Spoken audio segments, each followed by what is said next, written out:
Champions. You are listening to the Pay Me No Mind podcast with my man, Wood. Oh, the Magic Man Malinaji giving a big shout out to the Pay Me No Mind podcast. What's up, everybody? This is Swift Jared Heard, 20-0, 14 knockouts, the new IBF champion of the world, and I'm right here with the Pay Me No Mind show. Yo, it's your boy John Connor, and you checking out the Pay Me No Mind podcast. It's Aftermath. It ain't nothing after that. Flint, we in the building. It's Connor, what? You are listening to Pay Me No Mind with show host Wood. Hey, what's up? What's up? What's good, world? Just wanted to jump on real quick. This is kind of a impromptu thing, but it was inspired by a very important project that came out last night. I wasn't even aware of it. Didn't have much heads up on it. Kind of saw something like Monday night. Maybe Monday midday or something, and then kind of dug into it and realized that something special was getting ready to happen in the world of music, and getting into it really quickly.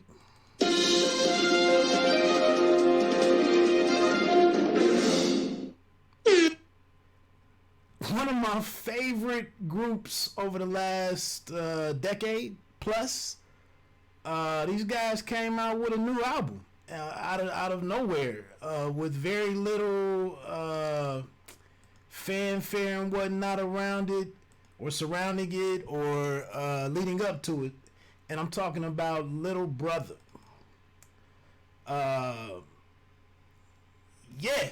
This May the Lord Watch dropped Tuesday morning, 12 a.m. It came out. I tried to stay up and listen to it, as it came out or right after it came out, but kind of wasn't successful in really taking it to the lab, quote unquote.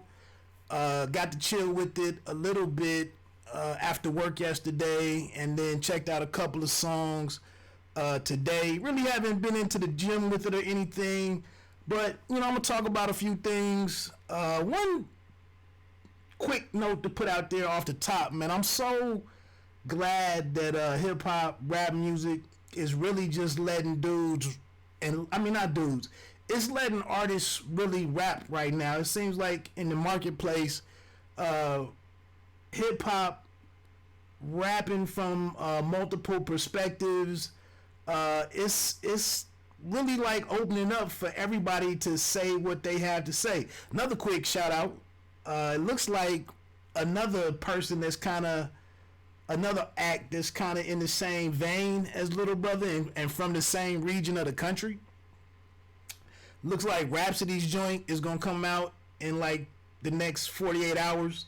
Looking at her, I think the name of the album is called Eve, but looking at her on Instagram, it looks like she's getting ready to drop.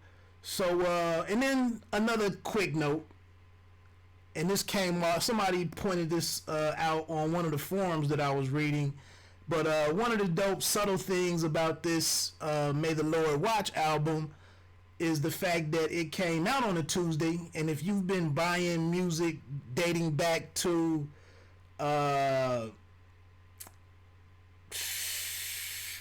probably up into the last 5 years or so, especially when you had to go to the record store and buy either cassettes, CDs, or albums, actual albums, vinyl.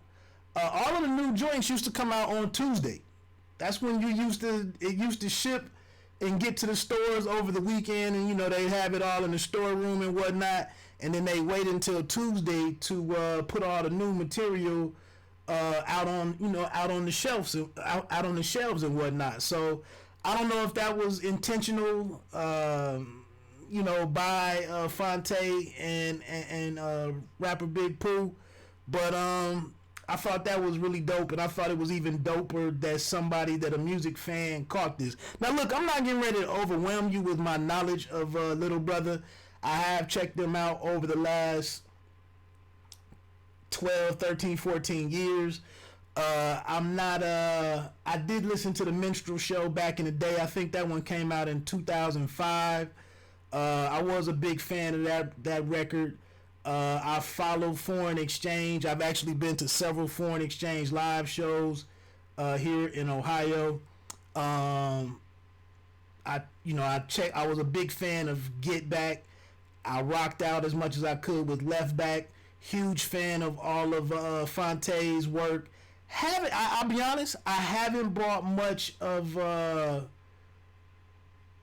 Big Pooh's projects. I've caught some singles here and there that caught my eyes, and listening to this album, I had to tip my cap to the brother, because he's one of those guys. This is only it's hard to hide in a 2-man group. It just is. And when you're alongside a dude that's as capable, as versatile, as dope as Fonte, with a huge personality, I'll get into that in a minute. But it's hard to stand alongside this guy, and but Big Pooh is not a quitter, and I'll get into some of the moments on here where he more than holds his own. So I think that's dope. One thing that I did want to mention too before I get into my quick impromptu review of the project or recap of the project, my reaction to the project. I thought it was very interesting that in Genesis, for the Bible readers out there, obviously with a title like "May the Lord Watch," you can read into that a whole bunch of stuff. And also, this is kind of, for me, it's an extension from, and I just mentioned this in a couple videos ago, but one of my favorite tracks in the last year or two, and an underrated track that should have deserved way more attention, was Fonte's "So Help Me God." And Fonte, these guys talk about their spirituality and their beliefs and whatnot, their faith throughout their catalog. So I don't know, I haven't read much on what was behind the title, but I found this Genesis 31:49 in the New American Standard Bible, and Mizpah, for he said, "May the Lord watch between you and me when we are absent from the other." And that just to me encompasses the relationship between these two. And maybe it's just a little, maybe that's where the title comes from. Maybe not, but if it is, that's dope, and salute to those brothers. So anyway, let's run down these tracks. I'm gonna give you some short notes, and I messed this up because I left off the feel, and that's what overall the album is dope. 15 tracks. The skits are there. There's a lot of parallels or bleed over from the Minstrel Show. If you're a huge diehard fan, you should be picking up on all of this. The two guys, it's like they've never left. It's like they never spent any time away from each other. The chemistry is all there. The only thing that's not there is Ninth Wonder, and no contribution of a track from Ninth Wonder. But other than that, man, it's like I said, I was excited. The one drawback is pretty obvious. It's 15 tracks. That's counting like 4, I think at least 4, maybe even 5 skits. No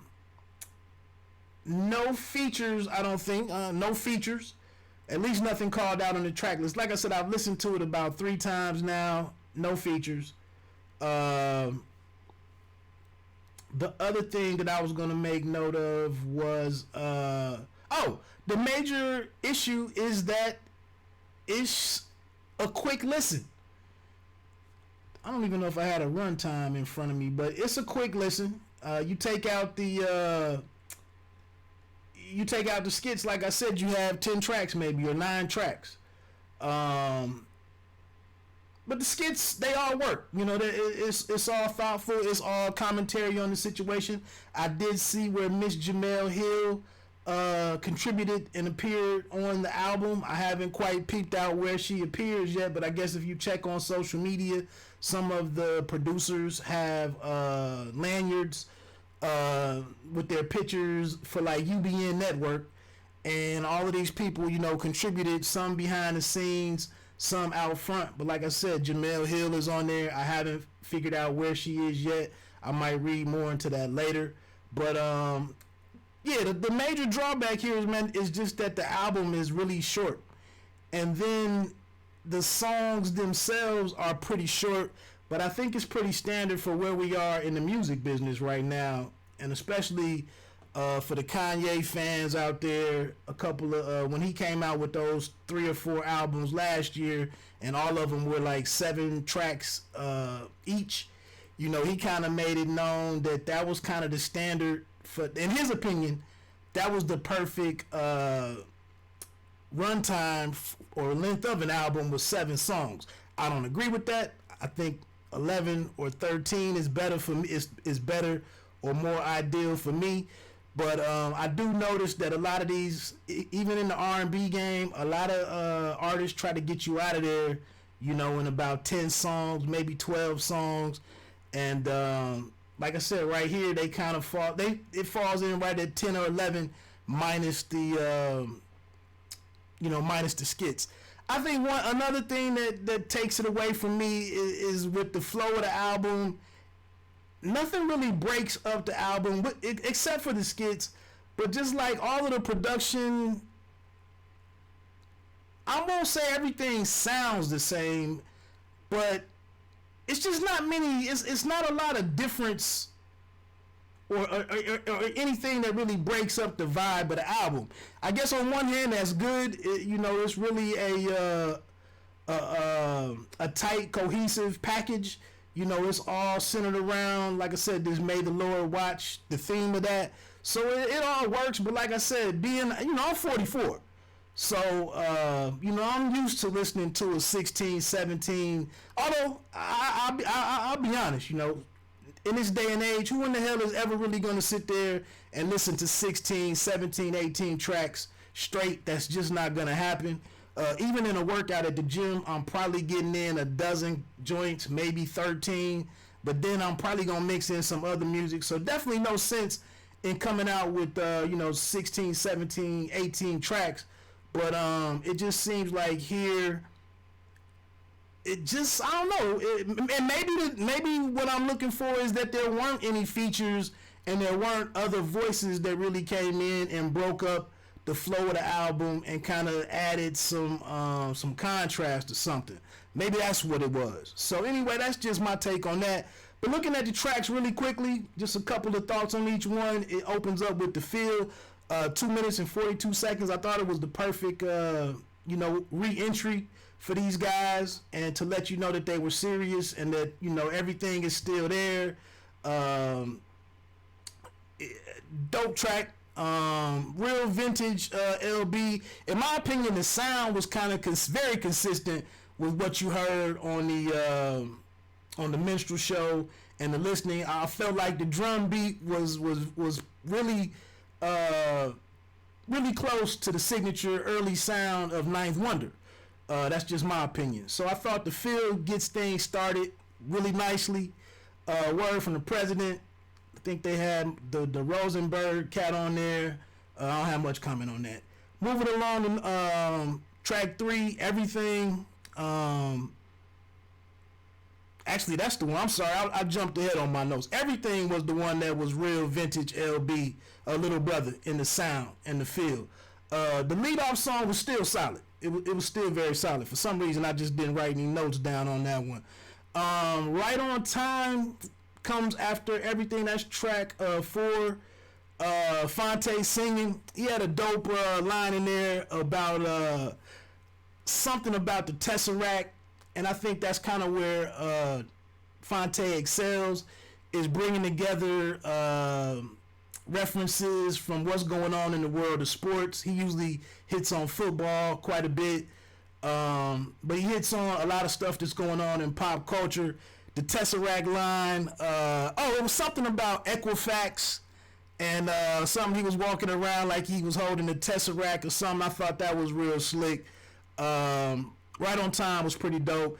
And usually, Fonte hasn't always done a lot of singing on the Little Brother projects. Not a whole lot. It seems like at times he's tried to keep that separate to the foreign exchange material, and then what he does on his own. And then I don't know if you caught that album with Fonte and Eric Roberson a few years ago. But it was dope to hear Fonte, incorporating his singing into the game and reminding people that he's a dual threat artist. You might have saw out there on social media that he really lit into somebody who said that Fonte was trying to be like Drake, and obviously it was a fan that doesn't really understand that Drake kind of got his early influence was directly from interacting with Fonte, and he was a huge fan of Little Brother back in the day. So somebody got set straight by Fonte himself on social media if you check that out. Black Magic is up after Right on Time. Black Magic, in parentheses, Make It Better. The production on that one was fire. I haven't looked up who did that one just yet. I don't think too many of the sites had it up there where who the producer was for each track, but I have it down there on the scroll who was involved with it. Quite the usual suspects, Justice League cats. I'm not familiar with this Devin Morrison guy, at least not. I've probably heard some music, but just really wasn't that familiar with him. Black Gold, King, Michael Coy, Abjo, and Black Milk are the rest of the producers. Like I said earlier, no Ninth Wonder contribution, so that's that. Getting back to like I said though, Black Magic was the first track that really jumped out and really caught me as far as just really some of that head nod material. What's good, Mr. Ronald Finkley, man? What's good, man? I hope everything's been well with you over there on the East Coast, my brother. Good Morning Sunshine. One of the excellent things about aspects of the Little Brother game is the fact that they address relationships. Relationship, whether it's girlfriend, spouse, whatever, wherever you are in your relationship game, Little Brother, especially Fonte, they usually have something out there that's very practical. I don't know about you. I can't relate to life as the way that the Carters speak on it and everything that Jay-Z and Beyonce do. I'm no hating on that, but I mean, my individual wealth or my household wealth is just not on that level, so I can't relate to that. I couldn't come out and say what I did outside of my relationship and hold on to my wife. So, like I said, the way that Fonte approaches it usually is more similar to something that I can relate to, and I always appreciate him kind of representing me in his music. So, Good Morning Sunshine. Again, Fonte on the chorus. Back in the day, a lot of MCs, a lot of artists always had relationship songs where, that was kind of a signature, a staple type of song for everything. So I thought Good Morning Sunshine was real dope. And honestly, rapper Big Pooh, that was his strongest moment. Speaking of Big Pooh and him being alongside, Fonte and trying to carry his own, this was one of his strongest moments to this point in the album. Next joint was What I Came For. Another strong show outing for rapper Big Pooh. Decent production here. Like I said, I'm still grooving with the project at this point. Next up is Sitting Alone. Some elements of The Light from Common. The sample that they play around in here is got that Common song, The Light.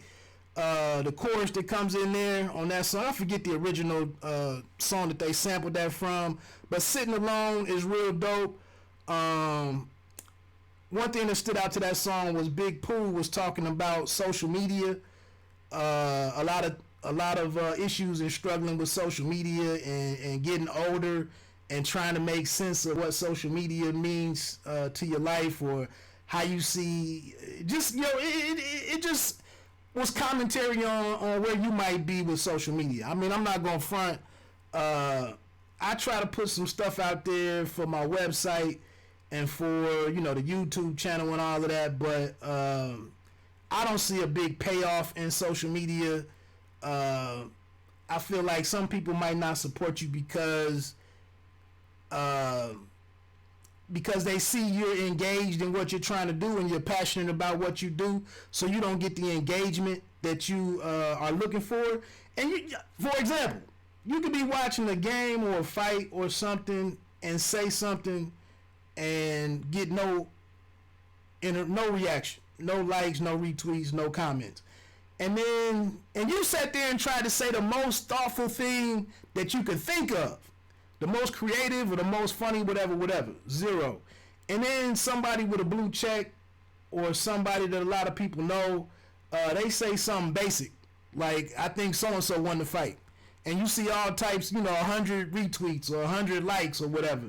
So, I don't know. In my opinion, you'd be kind of foolish to put a lot of stock in social media. You see people that have 5,000 followers or whatever, and then very few comments and maybe 15 likes. Like, how is that possible? Some of that's probably bought. So I thought it was dope that Pooh spoke on it and kind of pointed out, how foolish it was. Then also another reference for another thoughtful and current event, a current topic was mentioned at the end of the song. Fonte had a line in there about Fire Fest, and like I said, just talking about what you choose to believe in or subscribe to, or the stuff that people trying to fit in. And how, you start struggling with this and going along with the herd, going along with the flow. I just thought Sitting Alone was a very apropos joint. I want to say that's even the one, I'm trying to think if that's the one that's talking about going out with somebody that's younger than you, being, above 35 or being in your 40s and trying to go out with somebody 25. It's just better to be at home and be sitting alone. I think that's the same song. So that's one of the stronger songs on the track, stronger tracks on the album. Then we get into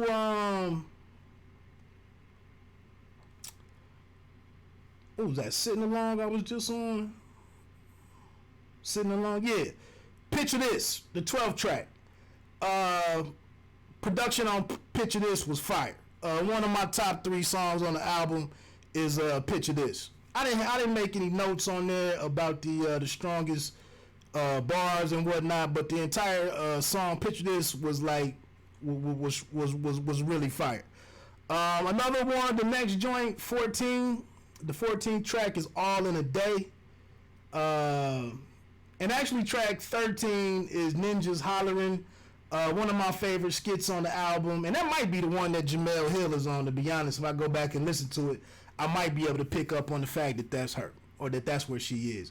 But Ninjas Hollering, to me, it was hilarious because, especially in the world of YouTube, with all the different voices and a lot of the panel live streams and whatnot, and some of the different debates that cats get into, I thought it was just track 13. I mean, the skit Ninjas Hollering was just hilarious and right on time. Track 14, All in a Day. Pooh, first verse was fire to me.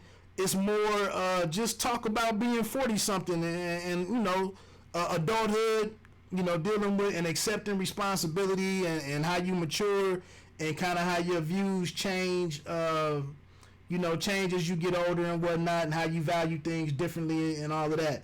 And really, Picture This and All in a Day are two of the longer songs on the album. There's another one. Everything is 3 minutes and 41 seconds.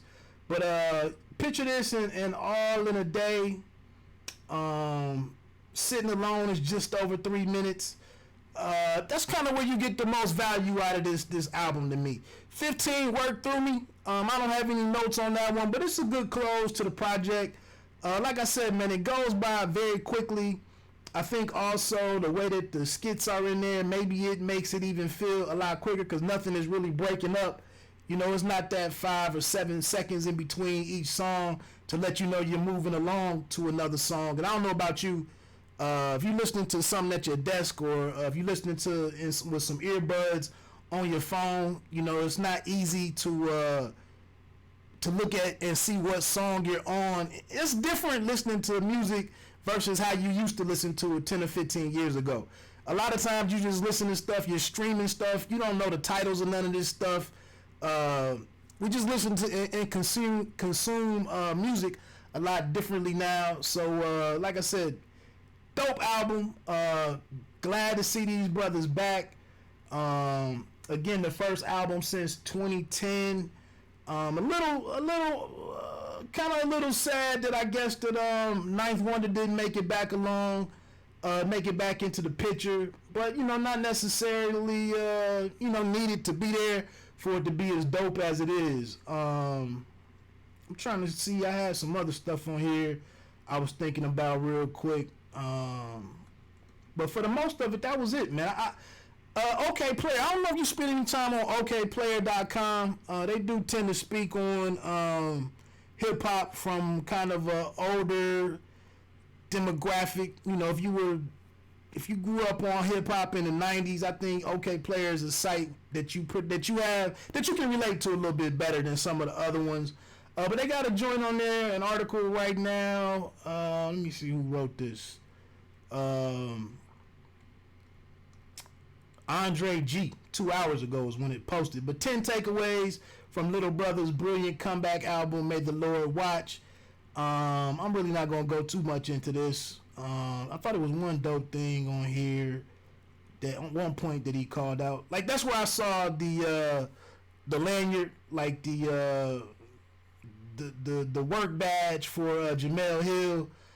It's right here. Yeah, I was right. It has on there. She was on track 13. She does some of the vocals on the track where they're talking about sports and whatnot. So that is the track, The Ninjas Hollering. That's what I was just talking about. But that's where that was on there. What else? I think that's about it, man. That's the Fonte situation. He mentioned that. So really quickly, he did speak on Big Pooh is a great MC in his own right. Just really the paragraph that he had was rhyming alongside a generational talent is a hard gig. Hip hop fans tend to attribute a Batman and Robin dynamic to rap duels that, even when justified, end up with Robin being treated as a distant second, if not resented. That's happened to Big Pooh, who has at times been unfairly characterized as a weak link in Little Brother. He goes on to say that, but two things can be true. One can admit that they prefer Fonte as a rhymer, but also admit that Pooh is a pretty damn good MC who sounds as sharp as ever on May the Lord Watch. And he kind of called out the same songs that I mentioned, Right on Time and What I Came For. So I thought that was one of my takeaways. He just mentions Fonte and Pooh's chemistry is as good as it gets. What else? They kept the Little Brother sound alive. Like I said, with none of the the signature Ninth Wonder production, not a whole lot of obvious sampling on here. I just thought it was dope the way that they kind of had a really updated sound to it. But like I said, it still sounds like a Little Brother album.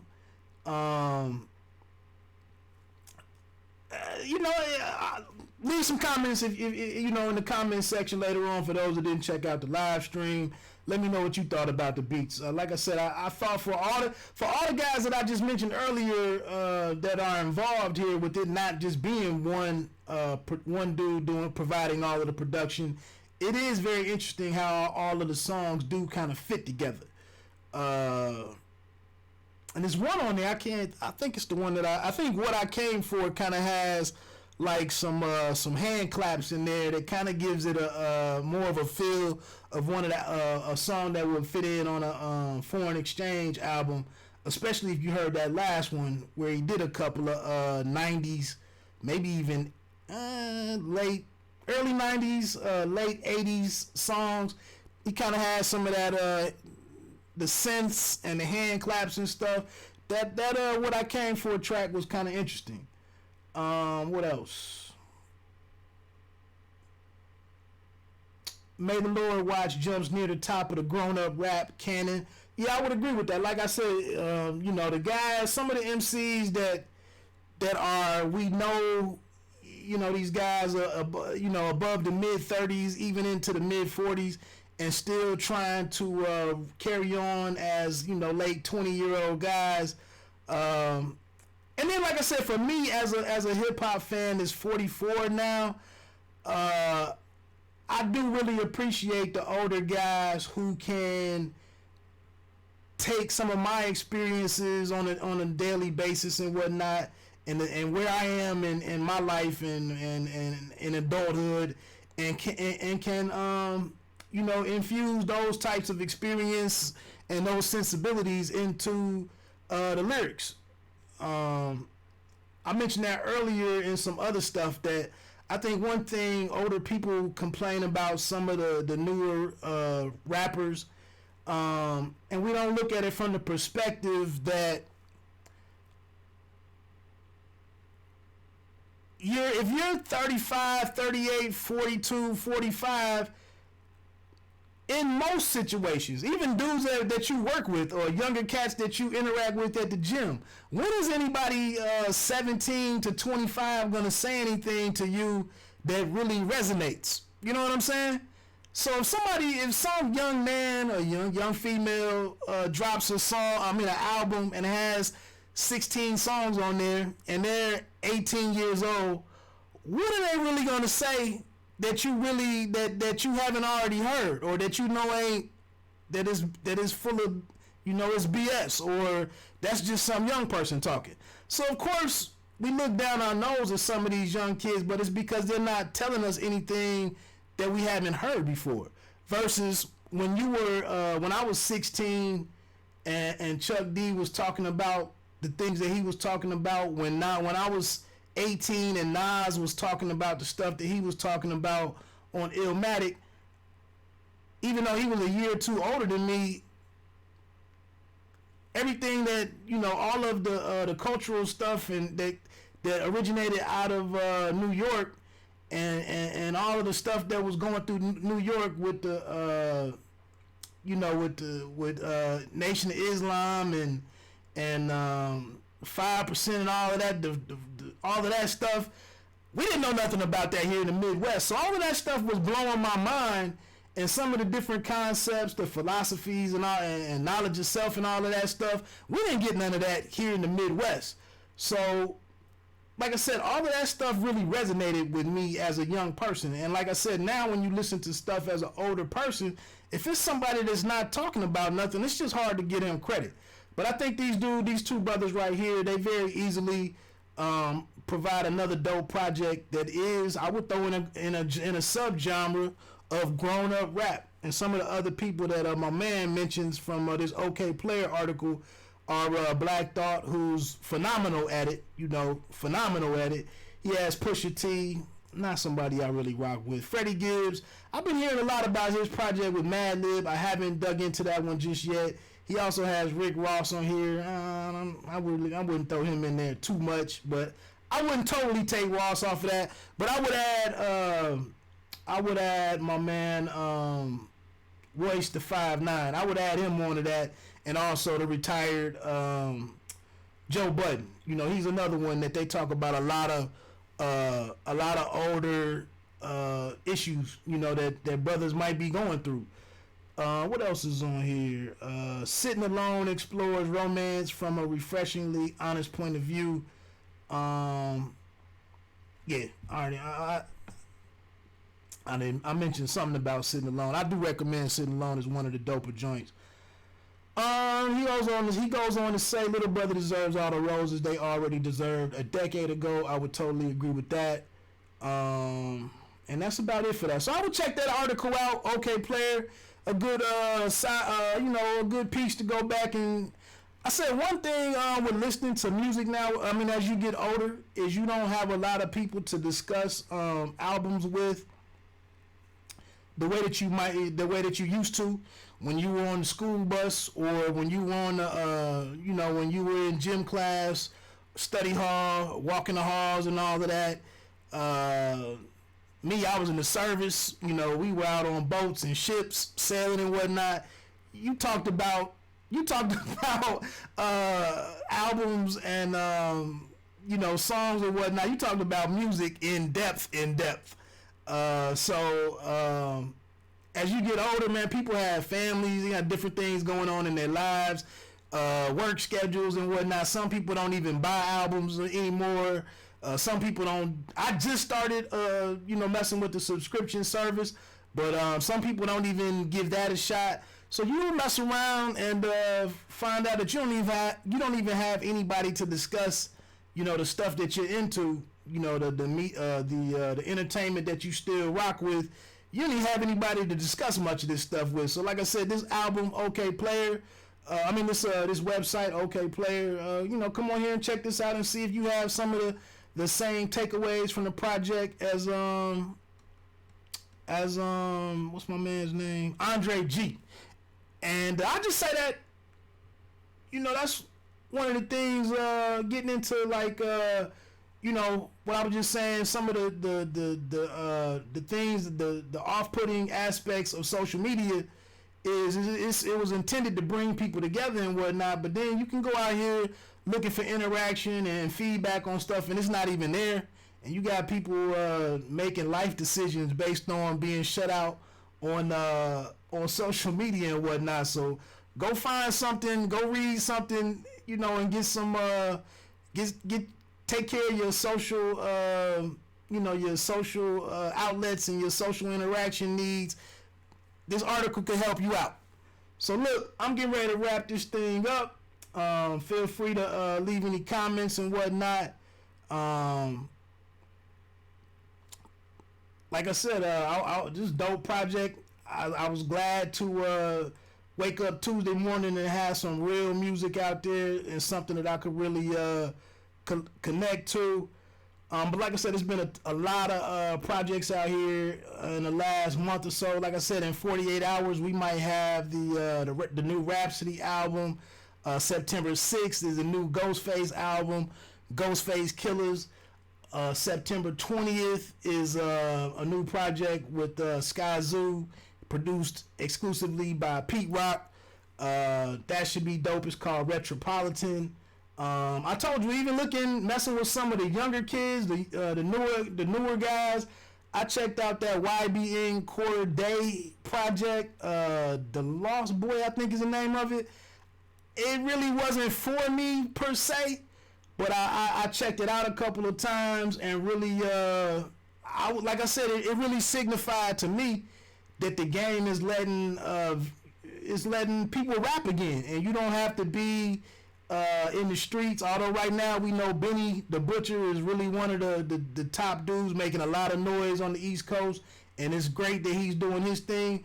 But it's great to see somebody like this YBN Corday dude, to see him get some love, and he's talking about all kinds of stuff that may be important to younger people. But I thought the album was pretty dope.